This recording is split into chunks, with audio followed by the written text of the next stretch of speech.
आता जेव्हा प्रिपेअर करतो एक मुलगा एमपीएससी साठी एक्झामसाठी, कॉमन मिस्टेक्स काय कॉमन असतात मिस्टेक त्याच्या सगळ्यात महत्त्वाचे म्हणजे की तो सुरुवातीला सिलेबसच समजून घेत नाही व्यवस्थित. मग त्याला कोणतरी सांगते एमपीसी करायचं म्हणलंय की तो येतो आप्पा बळवंत चौक नावाचं प्रसिद्ध चौक आहे, एबीसी म्हणतो आपण.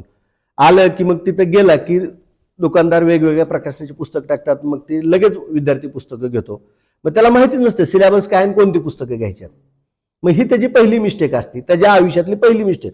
मग तो ढिगभर पुस्तक घेऊन जातो, घरच्यांनी पैसे दिलेले असतात, नवीन सुरुवात असते, जोश असतो, तर ती चूक करायची नाही. मुळात प्रॉपर गायडन्स घ्या. सिलेबस कोणता आहे, पीवायक्यू म्हणजे आपण प्रिव्हियस इयर क्वेश्चन म्हणतो ते तुम्ही घ्या. मग एमपीसी तुम्हाला एमपीसी समजली ना, एमपीसी सोपी. पण एमपीसी समजायला तुम्हाला पीवायक्यूचा, मी नेहमी असं सांगत असतो की तुमचा स्पर्धा परीक्षेतला सगळ्यात मोठा गुरु कुठली व्यक्ती नसतो, तो पीवायक्यू असतो. पीवायक्यू म्हणजे प्रिव्हियस इयर्स क्वेश्चन. ते जर तुम्ही प्रॉपर केले, सिलेबस प्रॉपर केला, तर तुम्ही भरकटत जात नाही. नाहीतर हे सिलेबस समजायला मी मग म्हणल्याप्रमाणे एमपीसी यूपीसी समजायलाच वर्ष जातं मुलांना, सुरुवातीला काय कळत नाही.